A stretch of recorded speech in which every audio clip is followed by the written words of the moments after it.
Hello, friends. So, we have many things that we want to share with you about meditation. Many things.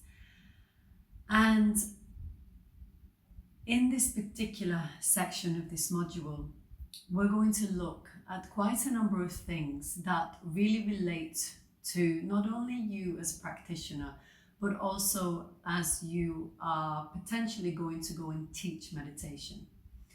The first thing that I really want to say is understand what meditation is and where it is coming in the field of yoga, in the field of spiritual practices. Because many people, they try to jump into meditation before they have really prepared themselves physically, energetically, and mentally. And what happens, people don't understand what meditation is. And when they practice it and they don't understand how to meditate or what to expect, it can be very dismaying. They can feel very dismayed because the experience doesn't fit with their expectation of it. Yeah. And this is the first key thing. And I will say this, please listen. Meditation is not about stopping the mind. It isn't about sitting there in this idea that we have of meditation where we're sat and there's that little curved smile on the face and everything is very serene and quiet inside and we're glowing. This whole idea. Quite often, especially now, you see these images, people are advertising meditation or they are posting in the social medias images of meditation looking very easy. But for the majority of people, when you sit and you close your eyes and you sit for any extended period of time, something happens. The mind starts to purify. And then that serenity is very easy to lose, or it's not easy to find, because people then approach the meditation with more of like an internal fighting, because there becomes this fight of trying to stop the thoughts or wanting to stop the thoughts, like, oh my God, this shouldn't be how it should be. Oh my God, there's so many intense thoughts coming up inside myself. This isn't right. How can I be a yoga practitioner? How can I even be a teacher if this is happening? But listen, the reality is those thoughts, it is the natural function in the nature for the thoughts to arise and pass. And the thoughts come and they make stories and they come and then they pass. And these thoughts will continue even in advanced stages of practice.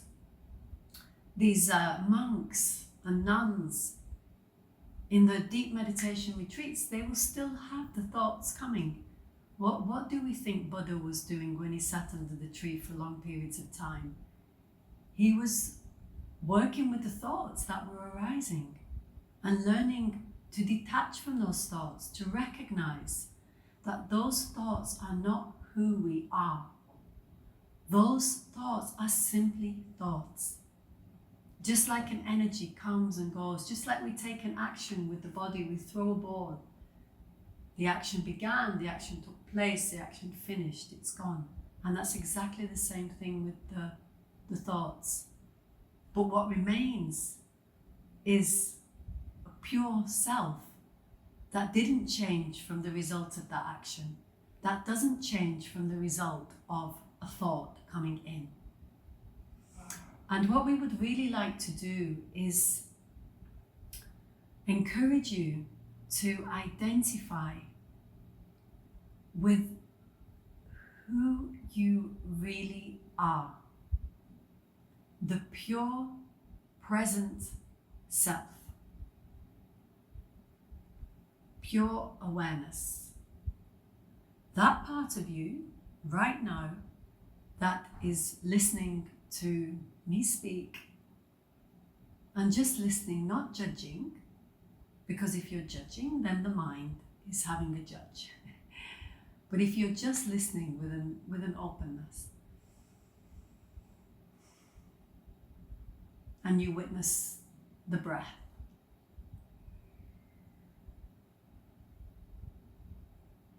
and you witness these pauses, moments of silence,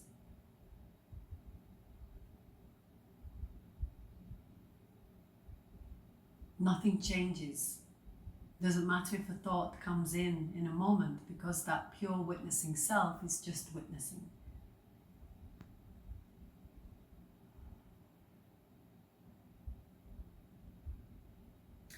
And when we are meditating,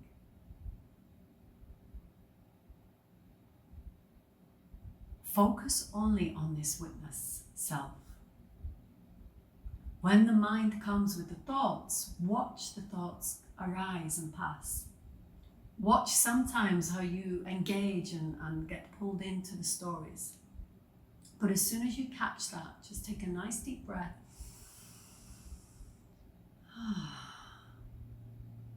And just come back to the witnessing self. You know that you're in the witnessing self when you're not thinking of the past and you're not thinking of the future. You're not judging. You're not enjoying. You're not wanting or rejecting.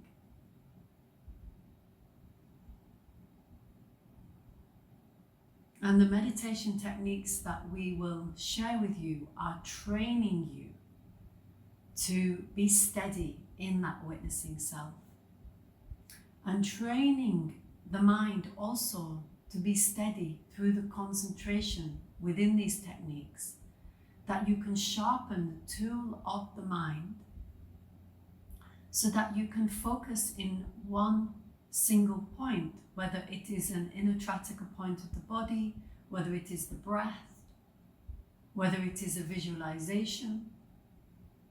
But we are using these techniques to sharpen the tool of the mind. And then if we take that meditation technique and use it to really rest steady in the awareness of our being, then what happens, our energy, our Shakti, goes into deepening that experience, deepening in stabilizing our consciousness, our presence, our ability to rest in pure awareness. And then this means that this just doesn't happen to us in meditation, because it's amazing. As soon as we train our thoughts or our reaction to the thoughts, and we develop that witnessing self to stabilize our awareness and our consciousness, to rest in the present moment, then this goes out into our everyday life. And we're out and we can really focus our mind. We have a job to do and we can put the mind on that job. We are watching a sunset and we can just rest in the beauty of the present moment, because we've cultivated the ability to do that in our meditation practices. But we have to get to that, because many times we're not just able to focus intently for 30 minutes, 45 minutes, an hour. Many times in meditation, we're not just resting in pure awareness. What often happens is a lot of purification is taking place at the mental level. And sometimes when people are not used to observing the mind, they can sit for meditation and think, oh my God, I'm going crazy. All of these thoughts, because yes, there are thousands of thoughts every day that pass through the mental field. Whether we're conscious of it or not, thousands of thoughts. Watch the mind. If you haven't taken a retreat yet, then it is time for you to do that. If you've taken this module, you've taken this training, you've taken it because you want to go deeper in your practices. And meditation isn't just an experience here and there.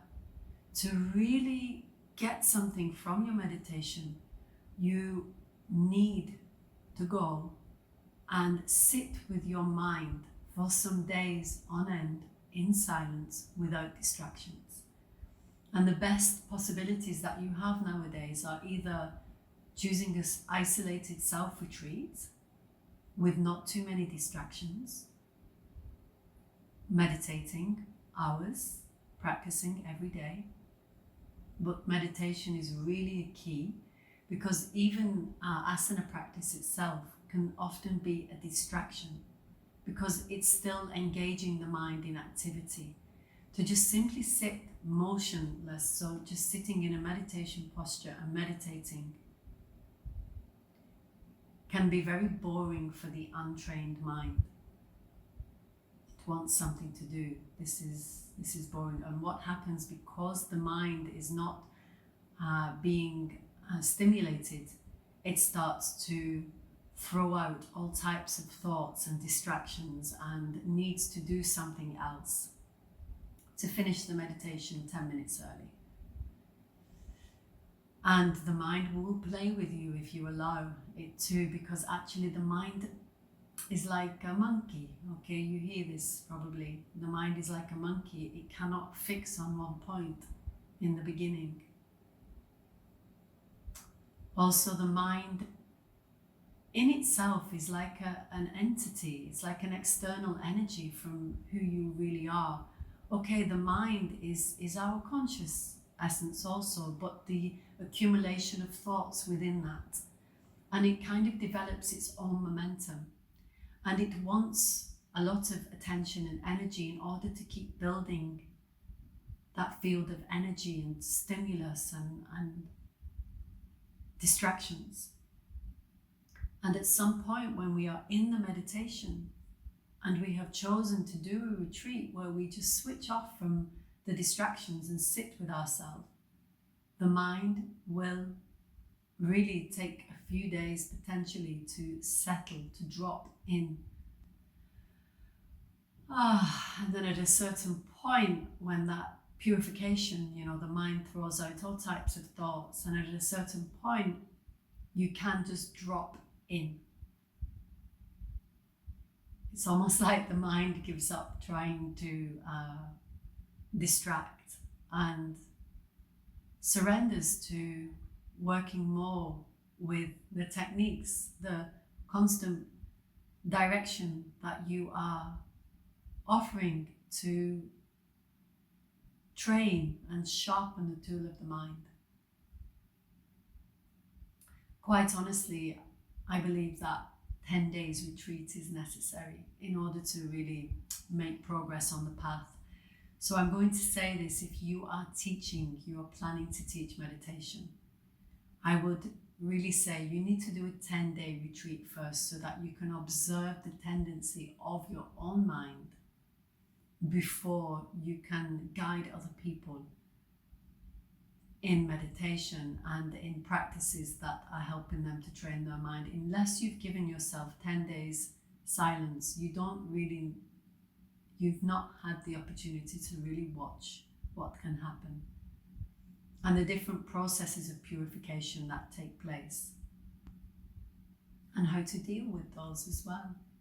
How to use the different techniques that are offered within meditation to help you to stabilize yourself in your true, present, conscious, aware nature that is unchanging, dependent on nothing, that peaceful essence of who we really are.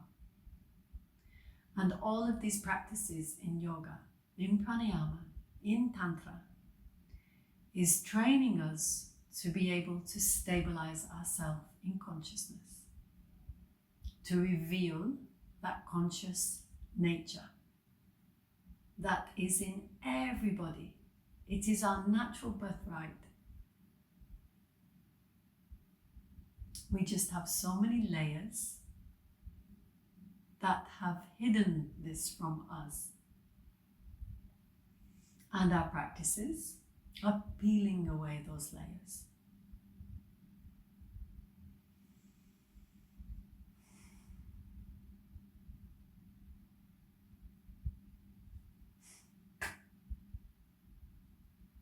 Be strong. Be determined.